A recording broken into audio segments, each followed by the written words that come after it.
Hey guys, Papa Pete back again for part 2 of the game room tour of John Mahoney's fantastic collection, along with the pickups, the Xbox pickups I have for my collection.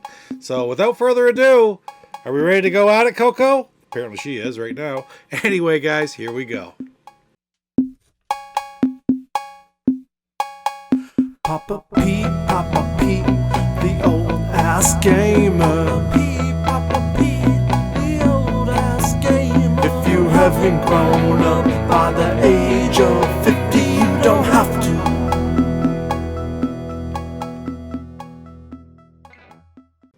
Alright Coco, before we start, are you all ready? Are you ready? We're going to try out a local craft beer, and today we have a very special one. Craft beer that kicks axe. From Big Axe Brewery, Nakawic, New Brunswick. If you don't know, Nakawic has the world's largest axe. I've had their beer before, different types, but not this one. And it is a Roll in the Hay New England IPA. 5.5% alcohol per volume. What do you think of that, Coco? Well, let's take a look. We'll pour it into the Expos mug here. I got to get a Big Axe Brewery glass sometime soon, too. Got a bit of a cloudy look to it, but still a nice golden color, nice aroma, and oh yeah, that was really good too. Not an overwhelming hops flavor at all, but just a touch actually. It's definitely an IPA, but it's very light in the bitterness. So I really enjoy it. Mind you, I like most beer, right? But this one is really good, and I'd love to have that over and over again, because that seems to be one that you could probably drink quite a few of. Anyway, Big Axe Brewery, Nakawic, New Brunswick. I really recommend it. Alright, so before we go to the game room, let's check out a couple of the pickups first. Again, all pickups from my Xbox collection, and the very first one is a game you probably heard of. It's called Outlaw Volleyball. And these games are really popular. The Outlaw series, there's golf and tennis and volleyball, and this is actually one of the kind of the mainstream ones, but one that I didn't have. So I had some of the other more rare ones, and of course it's like beach volleyball, and it's arcadey and just a lot of fun. Not expensive by any stretch of the imagination, but hard to find in good shape. Xbox exclusive, and this one is beautiful. So Outlaw Volleyball. I actually can't wait to play that. My next pickup is Hummer's Badlands, an off-road racing game where you get to drive $100,000 Hummers, I guess, around the friggin' through the woods and on ice and snow and through the fields. And another type of racing game, different premise, driving Hummers. This particular one is complete and in great condition. So, hey, gotta have it for your collection. I love racing games, so why not? Hummer's Badlands. Now, this next game is really kind of interesting because it's a little bit different premise I haven't seen them do very many times, and it is called The Great Escape. And what's interesting about it is that it's based upon a movie, but it's an older movie with Steve McQueen, and they've used Steve McQueen's been dead since I was a kid, but The Great Escape was, what year was the movie? I don't know exactly. I think it was in the 60s, but it's an adventure game set in 1942, Germany. When a fella's a prisoner of war and he's got to escape. So it's got right on the front of it Gotham Games, but also by MGM Interactive. So very interesting to take out an older movie like that and create a game out of it. Really, it's a great premise and a fantastic idea, and I can't wait to check that one out. That's just that special little niche that it has that makes me really interested in playing the game. The Great Escape. Very happy to have it. And it's in beautiful shape. Now, the next game I picked up, I actually didn't have the manual, but I really, really wanted this game. I'll get the manual sometime for it, and that is Rocky. I don't know. I've always loved Rocky. Again, this is another MGM Interactive game by Ubisoft and Rage Software, I guess, where you battle some of the different characters from the Rocky movies. And I don't know. I just always loved the Rocky movies. I was 8 or 9 years old when the original Rocky came out. I remember seeing it on television actually 3 or 4 years later, and what a fantastic, fascinating movie it is. So I love everything Rocky. I love all the sequels, 2, 3, 4, and 5 a little bit, but 2, 3, and 4 anyway. Plus the later Creed movies are great. Rocky Balboa was a really good movie too. So when I saw that he had this, even though he didn't have the manual, with the condition that it was in, I had to have it for my collection because I had seen it before in stores, but always in really crappy shape. So anyway, very, very happy to finally add Rocky to my collection. I think it's time we went back to John Mahoney's basement and took another look at some of the stuff in his collection, because believe me, he has a ton more to show us. All right, so here we are in front of your favorite system when you were a kid. 100% still. Yeah, SNES. And is this a complete set? This is a complete set, yes, 720. Sir. Yeah, this was actually my first complete set too. This was definitely the one that I decided, hey, I want them all, and I'm going to go for them all, and I got them all. Yeah. Was it 2015, 2016 I completed it? I've had it done for a few years, yeah. So I've seen a few here, which I don't think I've ever actually seen before. Obviously, I'm familiar with them. But Evo. Love that game. Top games. But you tell me some of the top games that maybe people aren't as familiar with. Yeah. So right off the bat, there's a definitely disparity between expensive and rare. Okay. Just like off the top, that top left game there, Fun and Games. Yeah. You can get that for under, $40 or $50, but it's truly one of the scarcest, hardest to find games on the system. Right on. The most expensive are the obvious two, Aero Fighters and Hagane. Everybody points to those two. Yeah. Those were definitely probably the more expensive purchases for the system. Prices fluctuate, but it is what it is. Again, there's actually 3 soccer games that we believe were Mexico only releases. Right. We definitely didn't get them in Canada. They might have got them in the lower states. Super Copa, and there's International Super Soccer Deluxe as well. Right. So those are incredibly hard to find up here, and you're paying import and shipping. Yeah. That's always brutal. I always see that one kicking around. I think that one is that Ninja Gaiden trilogy or Gaiden trilogy, whatever you want to put. You always think you're going to find that a year or so somewhere because you think that's got to be common, but it isn't. It's not. No, it's not. It's actually incredibly hard to find. And I don't believe it actually is any better than the NES version. Like I know Super Mario All-Stars, they graphically improved it quite significantly, but I'm not a Ninja Gaiden guy, but I don't think that the people who actually play Ninja Gaiden would prefer the NES versions. Gotcha. I'd never seen as many games as I did that day, and to see a complete SNES collection like that is just phenomenal. Man, I haven't finished showing you all of it, and there's just so much of the entire collection to see. Fantastic. But in the meantime, let's take a look at the next pickup for my Xbox collection, and that is Winback 2 Project Poseidon. Typical action-adventure, third-person, new wave of terror in a world where terror takes many forms. A new weapon threatens to shake the balance of power. Freedom's last hope rests in the hands of three new operatives. So again, an adventure, fighting, third-person game. There are so many of them out there. I really can't tell you whether this is highly rated or not. I'll be checking it out because maybe I'll want to play it very soon. But man, in the meantime, it says 1 to 4 players too, which is really interesting for a game of this nature. But in any case, it's not something I had ever seen in any of the pawn shops or any of the other stores. I don't remember ever actually seeing it before. And here it was in fantastic shape. So very happy to add that one to my collection. So this next game is one that we're probably all quite familiar with. Of course, we're familiar with the company, Capcom, right? Well, this is Capcom Fighting Evolution. And when I first saw it, I thought, oh, that's going to be a real expensive game. And it's not a super expensive game. It's middle of the road. But again, it's one of these ones that you see, it's usually all beat up, and this one's in fantastic shape. Inside and out, manual, disc, everything about it. And again, it is a fighting game. There's a little bit of an adventure story to it, but overall, basically, it is a fighting game. I was never a big fan of all the different fighting games. I was never very good at them, to tell you the truth. But everybody loves playing Street Fighter. Everybody loves playing Mortal Kombat. I did love playing Mortal Kombat on the Genesis, Mortal Kombat 1 and 2.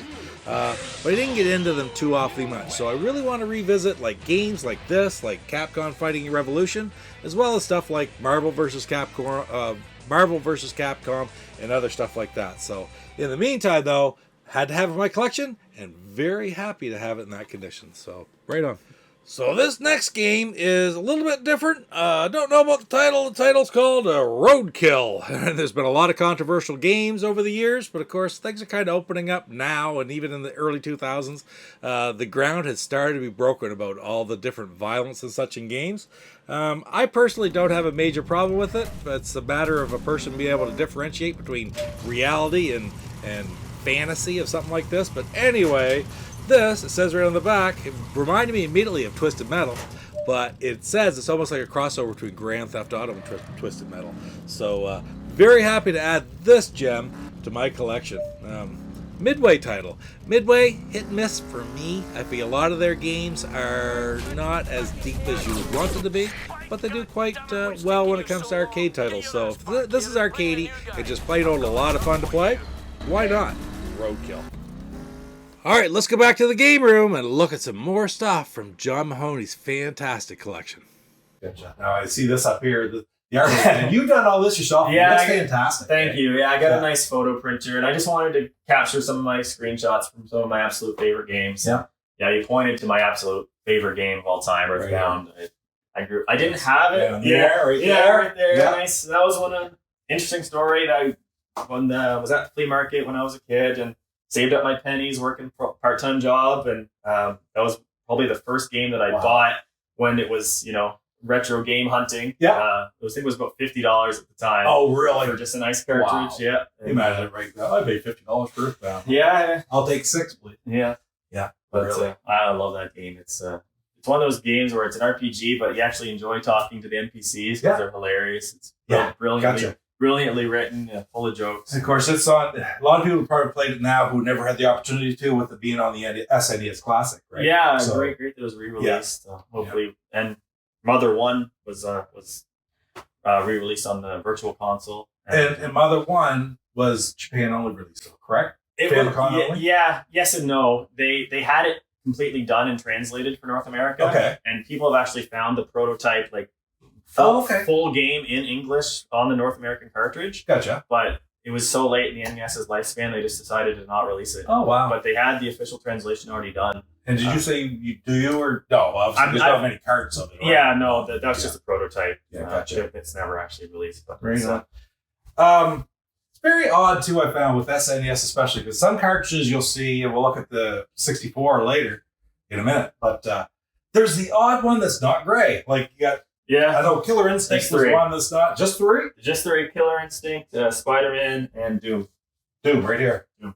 Right there. Yeah, 2 red. Spider-Man, that's the Maximum Carnage, right? Yes. Very interesting that those 3 exist, that out of the 720, there's only 3 that aren't gray. Yeah, I don't know. NES, where there's all kinds. What's your experience with Super Nintendo?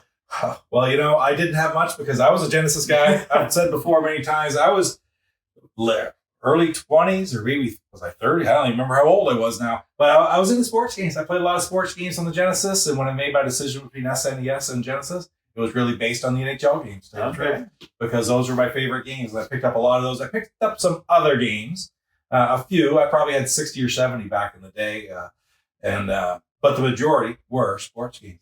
And I just found that they were better sports games overall. Yeah, that's the big difference between NES and Super Nintendo collecting. You do get more sports games on the Super Nintendo. There's a lot of really hard ones to find too, like Sterling Sharps and then football. Okay, there's tons of those soccer games I mentioned before, and there are definitely late releases too, like Madden all the way to '98, I believe. So the N64 went out for a couple of years at that point. Yeah. So those late release ones are pretty tough. But I don't know. Back in the day, it was almost more competitive. You never dreamed that you would get both. You got one or the other. You made your decision. You got it, and you lived with it. And you loved it. And now, when you look back at it, you wish you had both. You couldn't go wrong with the Genesis. I do give mad respect to the Genesis. I can't wait to go back there again someday. It's going to be absolutely amazing. Sometime when I'm not there to try to see as much as I can and take video, but sometime maybe just to play a few games, because everything that he has is all ready to be played too, which is absolutely amazing. Anyway, the next pickup is another Xbox exclusive, and that is Galleon. And I enjoy these pirate games. This is like a third person adventure fighting naval combat game. And I don't know, I just always have sort of kind of liked these games, like Sid Meier's Pirates. And Galleon, high adventure from the creator of Lara Croft. Galleon is a triumph. And it says right on here, 92%. I've heard that it's a very good game. And just really happy to have it. And I do enjoy that genre of pirate-style games. So really happy to add Galleon to my collection. Now this next one actually comes with a peripheral, which I do not have the peripheral. It came in a big box with this type of club and stuff that you could play with it. And who of course made it? But Mad Catz. And Mad Catz are known for their controllers and their different things like that. So this is Real World Golf. And I'm happy to have the game. Obviously I don't have the peripheral, so I won't be playing it.